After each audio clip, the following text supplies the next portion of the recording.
Hello, hello, and welcome to Persephone Says. I am the CEO of the Media Socialites, a 360 digital marketing agency. I'm a twin mom, a wife, a friend, and I have so many stories and so many opinions to share. And let's be honest, you and I are so overdue for this conversation.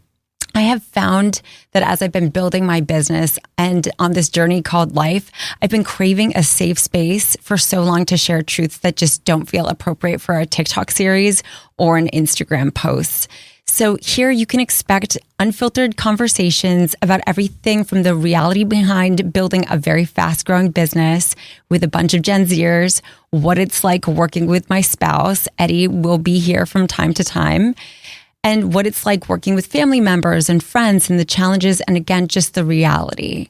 I'm going to be dropping specific tips in the world of digital and social media, interviewing different guests from all over and taking a deeper look as to how I got here. And that means that I'm going to be sharing everything.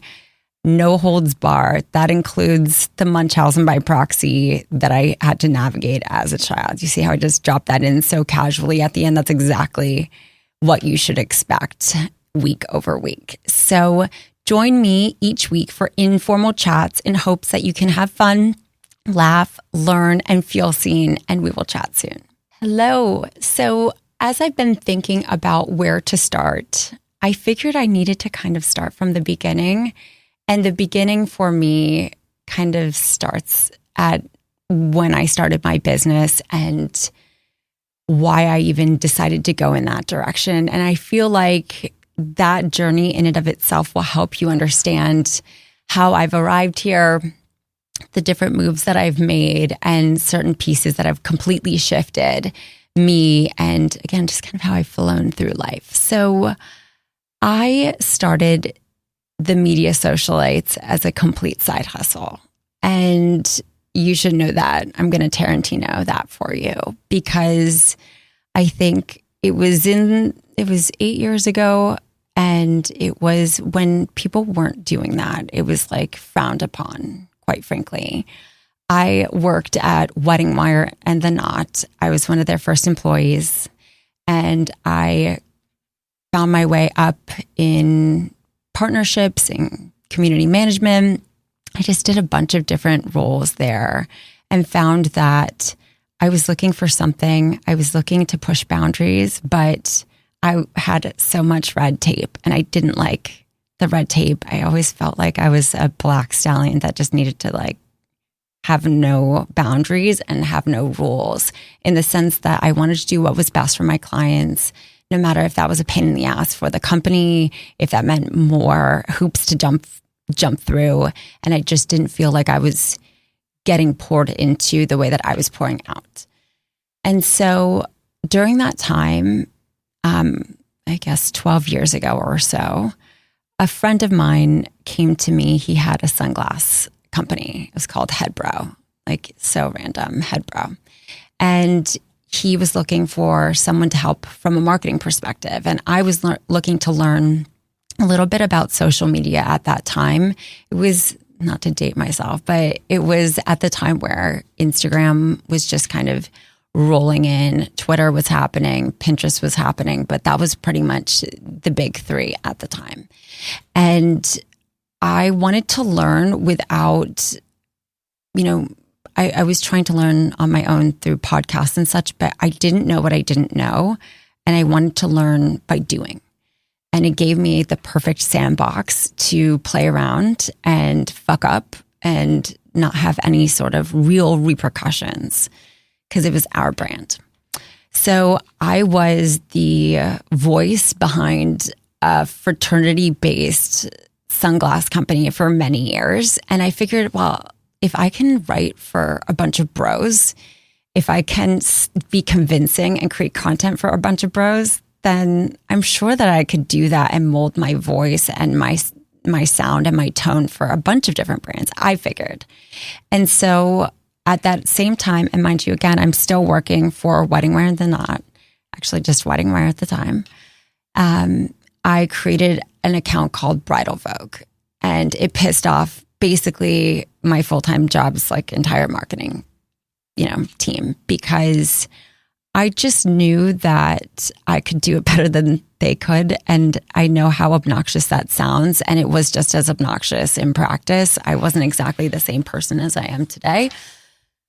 But having said that, I just felt like I could grow the account faster. I could understand. And I felt like I had a pulse on what was happening faster. And I didn't feel like they were taking any risks or listening to their audience and their community. And so I built Bridal Vogue, and it grew really quickly to 200,000 some followers over time just by listening and pivoting. And Gary Vee was in my ear before he was Gary Vee of today.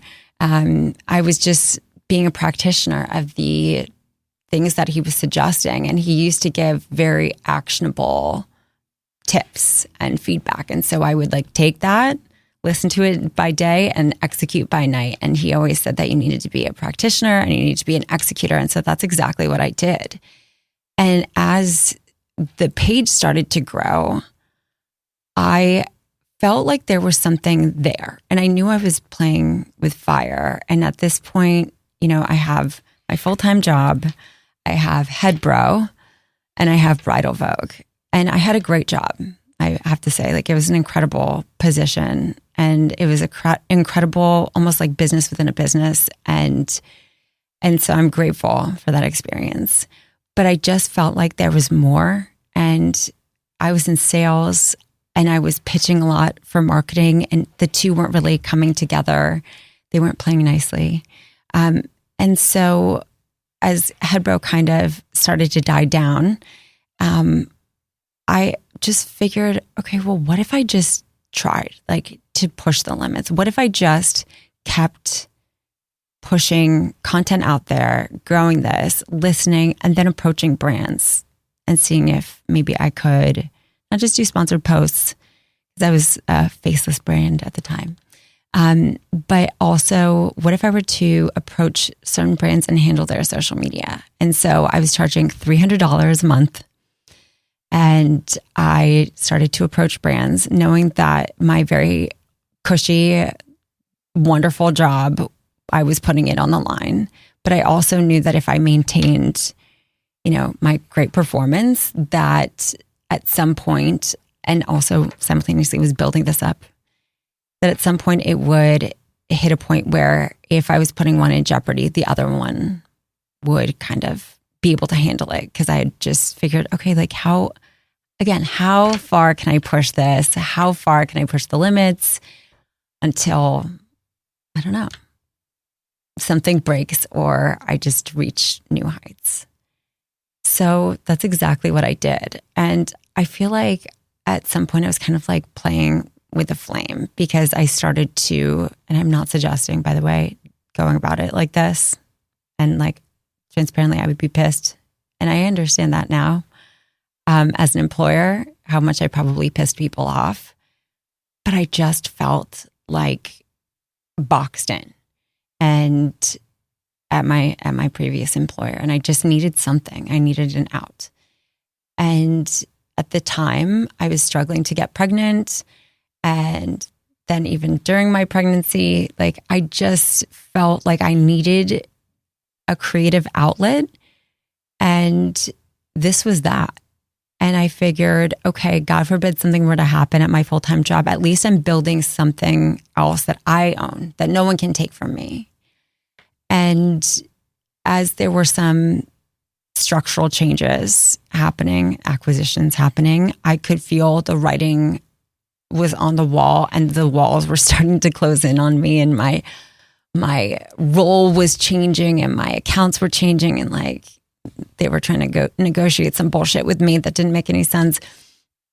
I could feel it. And so I went more bullish, and I was like, well, fuck it. What else do I don't have anything to lose. So I built the business, decided to not take a maternity leave, which is a big point, because that was really where, when I had my twins, I just felt like if I could be at home for as long as I could, then I could be with them, obviously, but also buy myself some time, which I needed, like time that no one was watching me, time during the day. And so during my maternity leave was really where I started to like build up the momentum. And I spent a couple hours doing my full-time job in the morning.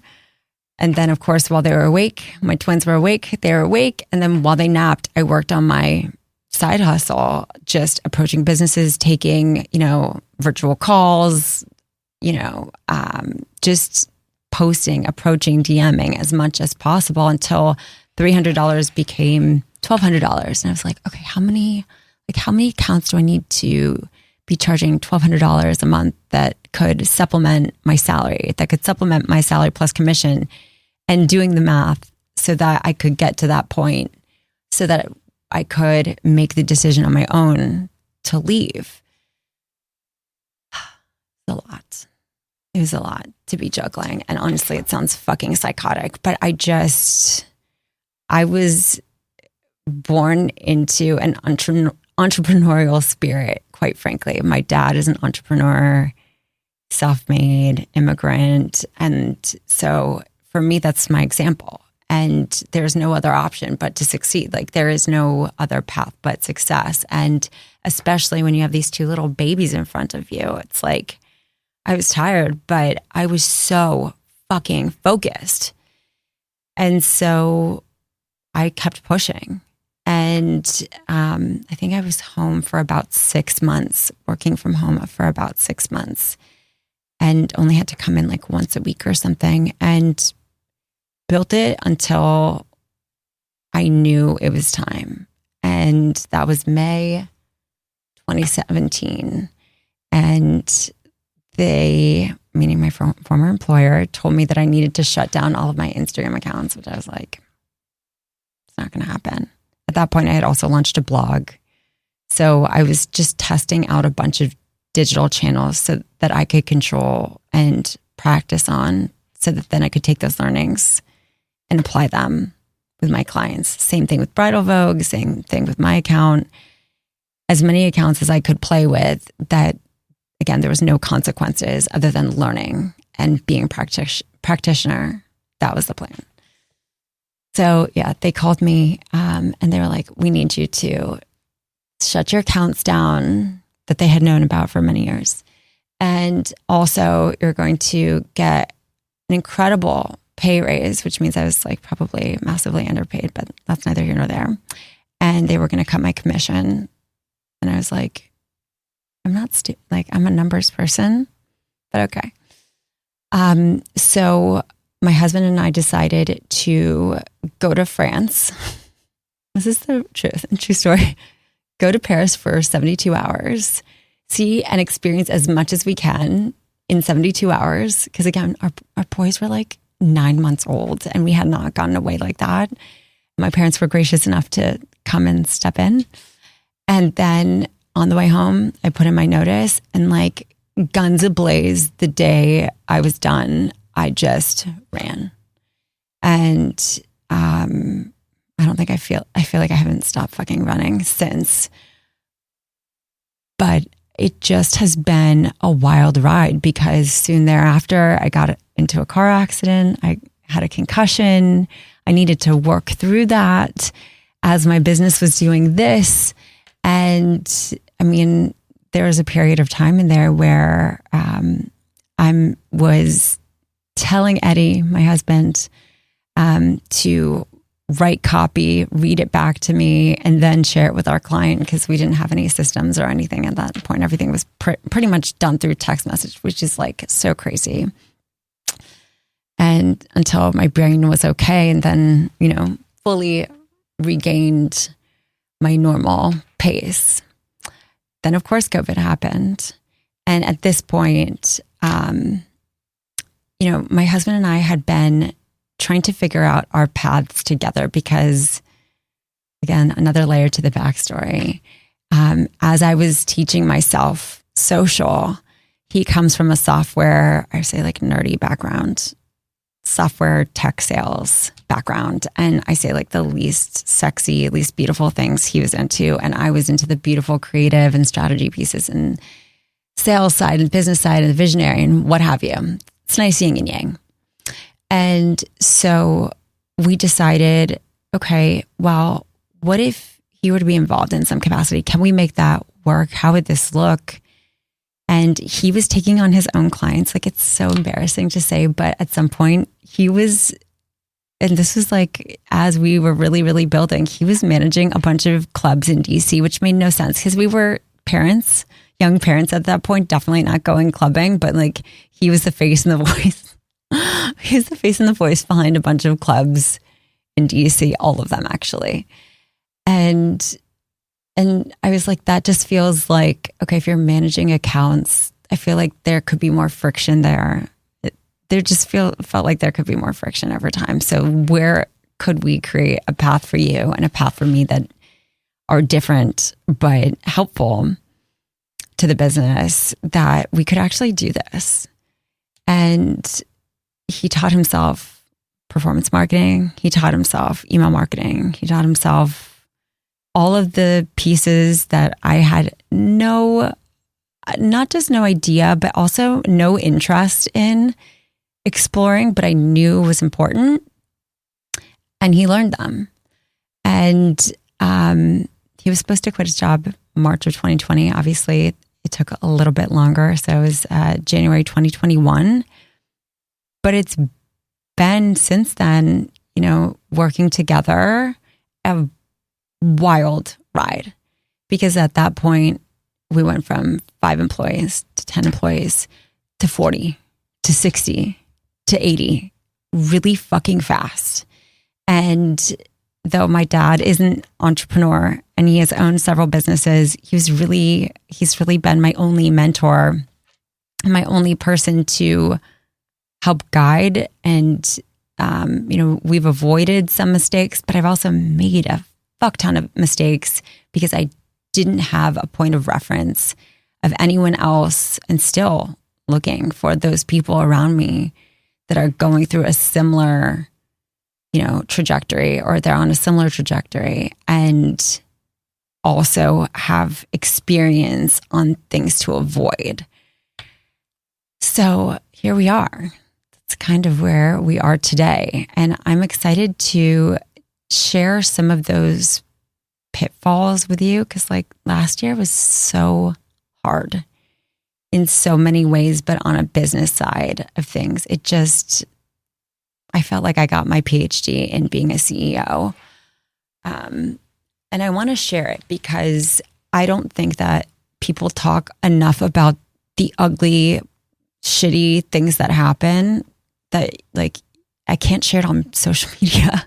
I can't share that on social media. It's not attractive, but I do think it's helpful on things to look for and things to avoid moving forward. And I'm excited to share with you. So let's chat soon.